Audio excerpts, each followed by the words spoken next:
Citizens input. You stand there, you have 3 minutes, please state your name. My name is Leonard Guckenheimer, and I gave handouts to the Secretary.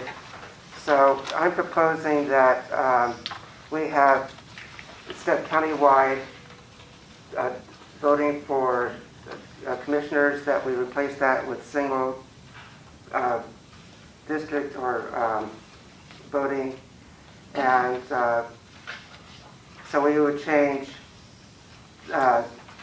Section 2.2, the sentence that says there should be 1 commissioner for each of the 5 commission districts established pursuant to general law, and each commissioner shall be elected only exclusively by the electors within that commissioner's home district. So currently, the charter requires that each commissioner must reside in his own district, but the voting for the commissioner is countywide.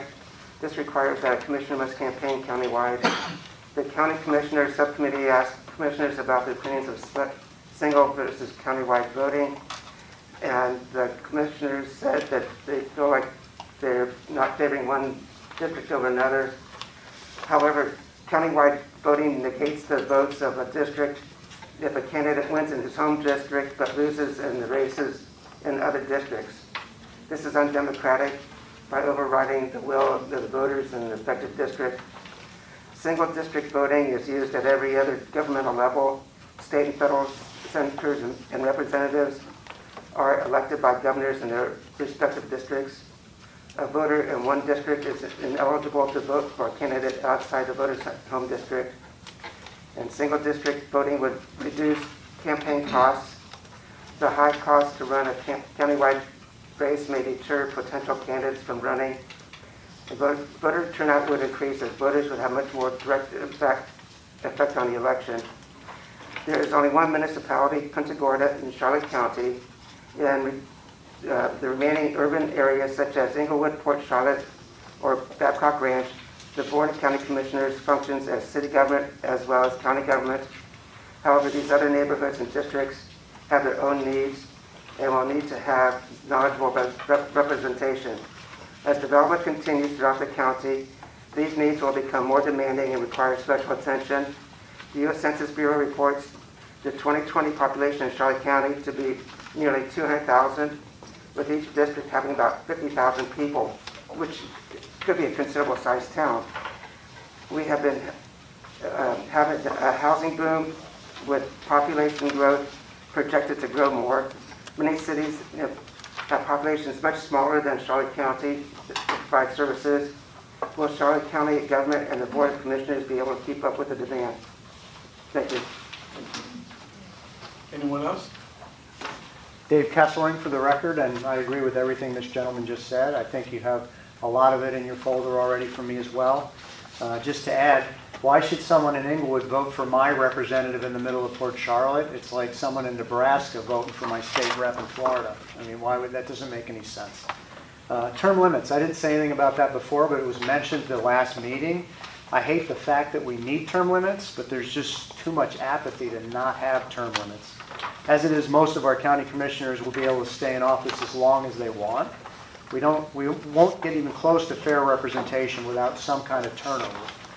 Elected county administrator, I believe I saw in the newspaper that maybe one of the committees is talking about that. I agree fully. I think this was proposed, by a committee. I fully support not only electing a county administrator, but also electing the county attorney. Both of these positions wield a great deal of power, and the people must have some say in who gets that power. I also mentioned before limiting the power of the county administrator and the county attorney. Both of them have already demonstrated that they wield too much power and can't be trusted with all that power. American government is not supposed to have 4 branches, or worse yet, only 1 branch, an administrative branch. I believe the charter review should be elected. I think I talked about that as well. As I stated previously, there'd be much more input from the public if we had an elected charter review, and transparency would be increased. The form of government in our county is of utmost importance, and the people should have their own representatives on the board. And I'll mention again, People's Bill of Rights. Last but not least, we the people should have some part in our own county charter. Basically, it's our county constitution. We have nothing. Both the U.S. and the state constitutions have a Bill of Rights and a Declaration of Rights, respectively. Our county government already falls under the state's Declaration of Rights, but our elected officials need to have something permanent in our charter to remind them of their oaths and to add another layer of enforcement to the protection of our rights. I hope you'll all support discussion and implementation of all these amendments.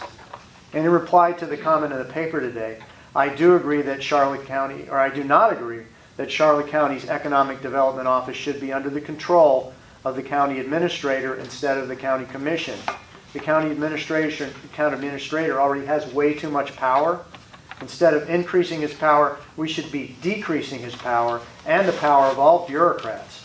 I noticed that the only comment was from another bureaucrat. Thank you. Okay. Anyone else? All right. Well, this is obviously January, and we're getting close to the home stretch here. And we had most of the committees have given their report, and we're at that point now where we're going to go over one today, and that's the constitutional officer's final report. And Bill, I believe that's you, correct?